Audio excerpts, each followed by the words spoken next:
What's happened? We got a patient here who's fallen off stairs, and I don't have a pulse, and she's cold. Found her down at the bottom of the stairs. Yeah, partially on the stairs. She's not breathing. No, she's not breathing. Accident or murder? After 2.5 years, detectives say the death of a doctor's wife was murder, and they say he did it. Doctor's wife was found dead in the home behind me. Her husband allegedly told detectives that when he woke up, he found her at the bottom of the stairs, dead from an apparent fall. But now, 2.5 years later, that doctor is facing murder charges. What are you trying to do, sir? I can't see what's going on. What are you doing? CPR. I'm doing the CPR. Keep going, keep going. Okay, I'm going just this way. Okay, hold on. We're doing it. Oh, baby. Come on. Let me tell you a secret of how a family dog framed up a fertility doctor after his wife's death. A tragic event in the sleepy Californian village of San Clemente attracted national attention. On the other hand, it seemed to have been a fatal error of judgment that resulted in an early demise. But when detectives delved more, what at first appeared to be an accident turned out to be a story of deceit and murder. What happened to Susann Sills? Well, let's dive deeper into this hidden puzzle of love and lies.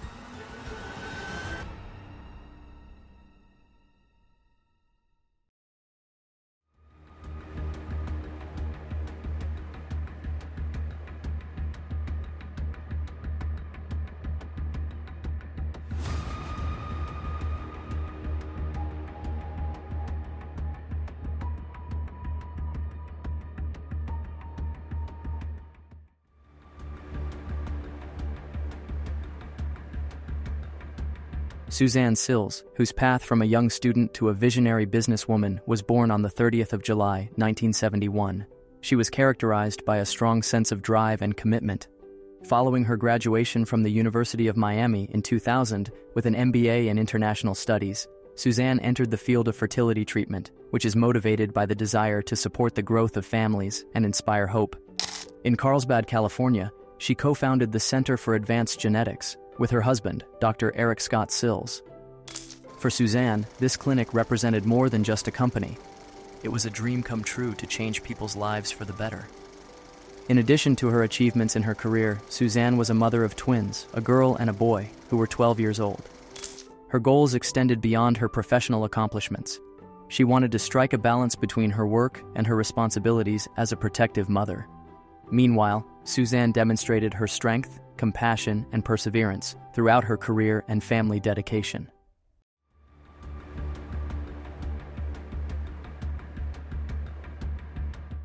Born in Tennessee, Dr. Eric Scott Sills made a name for himself in the medical industry that few could match.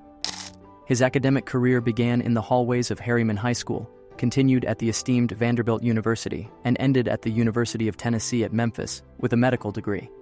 However, Dr. Sills' commitment to his field was demonstrated by his position as medical director of the Center for Advanced Genetics in Carlsbad, California.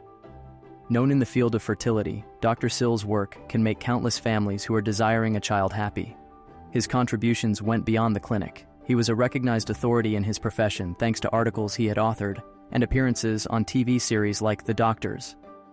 Dr. Sills presented a successful and knowledgeable public persona, but his private life revealed a different story. The calm of his career successes masked the conflict simmering in his personal relationships, especially with his wife, Susann Sills.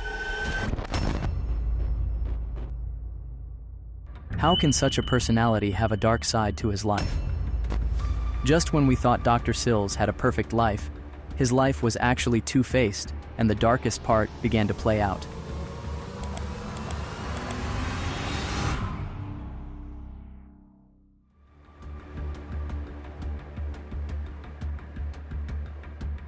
Despite the public appearance of success and happiness, the couple's marriage was filled with conflict and discord behind closed doors. The marriage of Eric and Susann Sills started out full of hope and common goals. When they exchanged vows, they joined two aspirational minds and two lifestyles. They set out on a career together at the Center for Advanced Genetics in the hopes of combining their love of helping people with their shared lives. Their union was further enhanced by the arrival of a boy and a girl twin, who seemed to complete their family portrait. But there were issues simmering beneath the surface of this perfect couple. Their relationship was beginning to show signs of strain as a result of managing a difficult business together. Their personal relationship is strained by the high demands of their professions and financial constraints, which frequently results in arguments. A personal problem that was getting harder to ignore added to these tensions. The discord between Eric and Susann became increasingly noticeable over time. Apparently, Susann felt imprisoned in a relationship that limited her aspirations and well-being. She expressed her sense of helplessness and her wish to escape, finding comfort in the hope for change. On the other hand, Eric battled his personal issues, attempting to reconcile his public image as a prosperous physician with the reality of a troubled marriage in his private life. Nevertheless, what seemed to the outer world to be a lovely family life and successful partnership was actually a very resentful and unresolved relationship. The sharp contrast between their outward show and inner lives highlights the intricacy of interpersonal relationships and the invisible struggles that frequently go unrecognized until it's too late. By nightfall on November 12, 2016, everything in the Sills family appeared to be as it usually was. With the kids concentrating on their activities and Eric and Susann juggling the intricacies of their respective and shared tasks, the family had become accustomed to their routines. However, this appearance of normalcy was about to change. Tensions between Eric and Susann started to show as the night went on. Little arguments turned into a furious fight that was audible to everyone else in the home. Their conflict's origins are still unknown, but their heated exchange demonstrated that it was not just any regular disagreement, but something much more serious. This dispute, however, served as the prelude to a tragic occurrence that would permanently change the Sills family's life, not just another argument in a string of marital spats. In addition, the kids were too preoccupied with their own world to realize how serious the situation between their parents was. In sharp contrast to the contentious conversations that had dominated the air mere hours earlier, the household had become silent by the early hours of November 13, 2016. However, this quiet was not tranquility. Rather, it was the foreboding calm before a storm that would ultimately result in Susann's tragic death.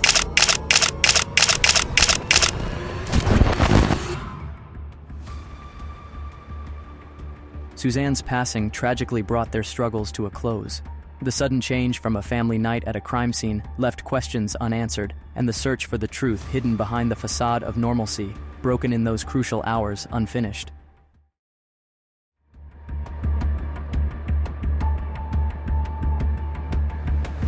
Her sudden passing on November 13, 2016, took a toll on the lives of the people she interacted with, both personally and professionally, and deprived the world of a fervent supporter of infertility in families. On the other hand, following Susann's passing on, the disparity between Eric's public and private lives came to light, exposing a complicated person whose life was not as simple as it appeared. At approximately 6:30 in the early mornings of November 13, 2016, Dr. Eric Scott Sills made a vital phone call to 911. Remaining composed, he narrated a sad accident that had occurred at his house. Now, what's happened? We got a patient here who's fallen off stairs, and I don't have a pulse, and she's cold. Eric told of discovering his wife Susann at the foot of the steps, implying that she had suffered a fall. Found her down at the bottom of the stairs? Yeah, partially on the stairs. Throughout the call, his word choice was noticeably clinical. Meanwhile, he addressed Susann as a patient rather than his wife, implying that she had collapsed down the steps and that he was unable to locate her pulse. She's not breathing? No, she's not breathing. I'm going to give you instructions for chest compressions, okay? What are you trying to do, sir? I can't see what's going on. What are you No, I'm CPR. I'm doing the CPR. Keep going, keep going. Okay, I'm going to do it this way. Okay, hold on. We're doing it. Baby, come on. Raising eyebrows, was this his cold, indifferent language? Eric seemed unusually focused on technical descriptions rather than emotional reactions for someone going through a personal crisis, though there was a lack of urgency or distress in his voice, as one might anticipate from someone who had just discovered a loved one in such a dangerous circumstance. He recounted his activities in trying to assess Susann's condition. Eric's actions in the moments that followed, as recorded in the 911 call, came to be of interest. Some would contend that his medical history influenced his response, but others interpreted it as a hint of something even more sinister. Despite claiming an unintentional fall, he described it calmly, which contrasted with the expected panic. This disparity between his stated actions and the emotional response expected given the circumstances would prove essential in unraveling the events of that fateful morning. On November 13, 2016, law enforcement officers responded immediately to Dr. Eric Scott Sills' 911 call from his family home in San Clemente, California. Their first objective was to determine the circumstances that led to Susann's terrible death. As detectives examined the area, their findings began to call into question the premise that this was an accident. At first sight, the stairway where Susann was discovered suggested that a straightforward fall occurred. However, the evidence collected did not fully support this theory. Susann's body position and the absence of substantial injuries usually associated with a fall aroused concerns. Furthermore, differences between Dr. Sills' narrative and the physical evidence became apparent, prompting investigators to investigate other scenarios. As news of Susann's death spread, the community was shocked and it was disbelieving. Susann was highly appreciated, both for her career and as a loving mother. Apparently, neighbors, co-workers, and acquaintances found it difficult to reconcile the vivacious and affectionate individual they knew with the horrific information circulating. The possibility that her death was not an accident heightened the sadness in the community and cast doubt and suspicion everywhere. The preliminary inquiry prepared the ground for a more thorough examination of what transpired that evening. As each piece of evidence was evaluated, it became more difficult to sustain the straightforward story of an unintentional fall. Law enforcement examined Dr. Sills' remarks and actions in the hours after his wife's murder, because their meticulous approach discovered a complicated web of data pointing to a deeper truth. The case's direction was significantly altered by this painstaking research, which turned it from a tragic accident to a possible crime.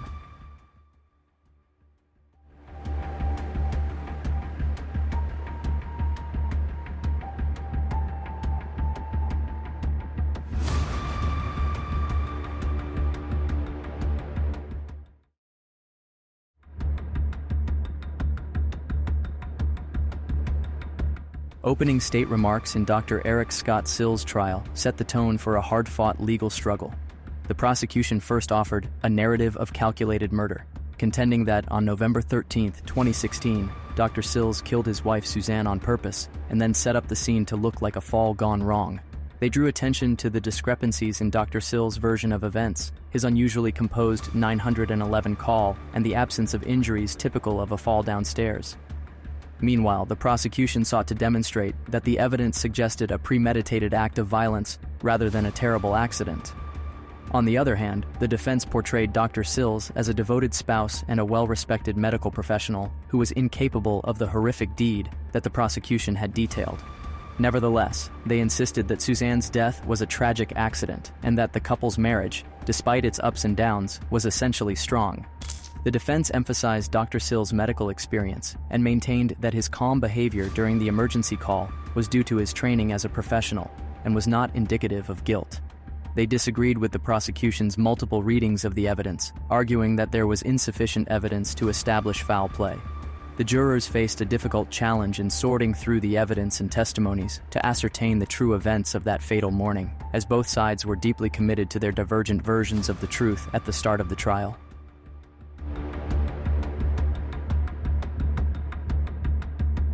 The forensic evidence was crucial to the trial as it cast doubt on Dr. Eric Scott Sills' account of his wife Susann's death on November 13, 2016. Expert testimony also indicated that Susann's injuries were not consistent with a straightforward fall down the steps. The kind and extent of her wounds pointed more towards a struggle, a violent altercation than a mishap. Furthermore, the accident theory was called into question by the examination of bloodstains and the placement of Susann's body at the location. Blood patterns did not fit the tale of a fall, and her body appeared to have been staged, positioned with deliberate care, not an accidental fall. These bloodstains, along with the absence of usual fall injuries, formed a disturbing image of intentional conduct. The key finding in the forensic evidence was that strangulation, not fall-related injuries, was Susann's cause of death.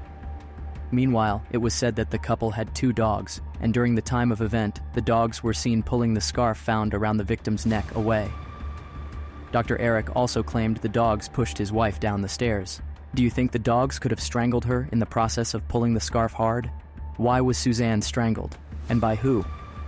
This crucial piece of evidence changed the story from an unfortunate accident to a premeditated act of violence, directly contradicting Dr. Sills' statement. The jury's understanding of the circumstances surrounding Susann Sills' terrible death was greatly altered by this testimony, which marked a turning point in the trial. Witness testimony throughout the trial offered significant details that influenced the jury's verdict. At that time, Sills' friends and neighbors spoke up, giving their opinions of Sills' marriage, which showed it to be far from ideal. They disputed the defense's image of a love relationship by describing hearing regular disputes and observing tension between Eric and Susann.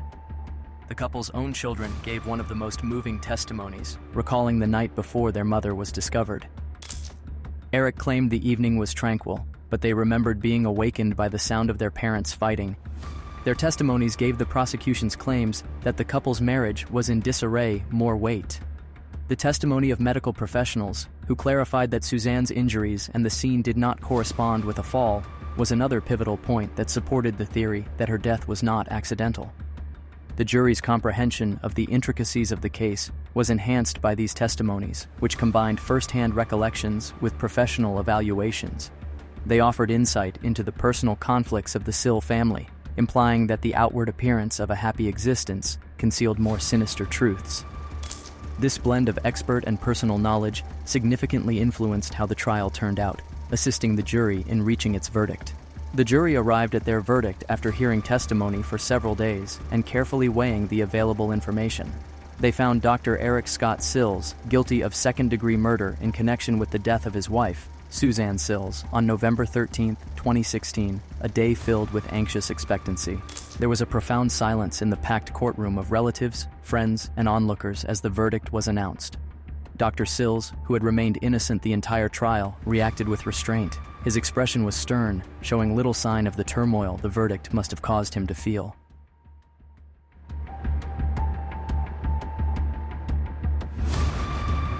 Following the trial, Dr. Sills was sentenced to 15 years to life in jail. This was not merely the end of the legal process, it was also a significant turning point in each person's life. The sentence provided some justice for Susann's friends and family, but it would never be enough to make up for Susann's death. The verdict was received with mixed emotions by the community, which had been rocked by the trial's discoveries and the case's tragedy. While some were relieved that justice was being served, others were saddened by the irreplaceable loss and how it would affect the Sill family's children. The events of November 13, 2016, cast a shadow over the children's future as they dealt with the reality of losing both parents in such sad circumstances, one to death, the other to imprisonment. The decision also sparked a wider conversation on the hidden hardships of otherwise picture-perfect families and the significance of resolving domestic abuse and conflict within the community and beyond. While the sentencing signaled the end of one chapter, the process of healing and reconciliation for those impacted was only getting started. The murder of Susann Sills will always serve as a sobering reminder of the difficulties in forming human relationships and the unpredictable consequences of internal conflict. The Susann Sills case, which resulted in Dr. Eric Scott Sills' conviction on November 13, 2016, left a lasting impression on the consciousness of the community. It acts as a somber reminder that the outward look of a perfect existence can frequently conceal more serious, hidden difficulties. This tragedy has forced the public to look past the obvious and has sparked an important dialogue about the realities of domestic abuse. Domestic abuse is a widespread problem that frequently goes unreported behind closed doors, leaving victims to suffer in silence. The Sills case emphasizes how critical it is to be watchful and encouraging, motivating people impacted to get support and come forward. It also emphasizes how important it is for neighbors, family, and friends to recognize and respond to warning indications of distress and possible danger within households. Furthermore, the story also clarifies the intricacies of human relationships by showing how the urge to uphold an image of perfection can intensify underlying conflicts. It serves as a painful reminder that happiness and achievement can occasionally be covered up by turbulence and sadness. It is hoped that as the community considers this tragedy, it will increase knowledge and comprehension of domestic abuse and dismantle the stigma and silence that all frequently envelop. Despite its terrible nature, this instance presents a chance for change, promoting a community in which people feel encouraged and secure enough to ask for assistance. The November 13, 2016, verdict in the Susann Sills case provided some closure, but it also raised several unanswered issues. For those who have suffered from domestic abuse, what does justice actually mean? How can society better spot the warning signals of this kind of aggression and step in before anything terrible happens? These unanswered concerns compel us to consider our collective responsibility more carefully. Is it possible for us to establish a community in which victims are empowered to come forward? Are there better ways to help families in need and provide them with the tools they need to stop these kinds of tragedies? The case also highlights the need for education to change public perceptions of domestic abuse, demonstrating that it is a social problem as well as a personal one. This case also raises questions regarding the possibility of prevention and healing. How can we help people left behind after catastrophes like these, particularly the children and families who are immediately impacted? What actions can be made to guarantee that domestic abuse incidents like these cease to occur in the future and that the cycle of violence is broken? The life of Susann Sills pushes us to work toward a society where domestic abuse is addressed with decisive action and assistance, not quietly, as we consider these unanswered concerns. It's an appeal for everyone to get involved in building a safer and more compassionate society. Was the judgment passed on Dr. Eric Sills a fair one? Why wasn't he given a life sentence? Let's hear from you in the comment section below. Don't forget to check out any of our videos displayed on your screen with just a click. See you in our next video.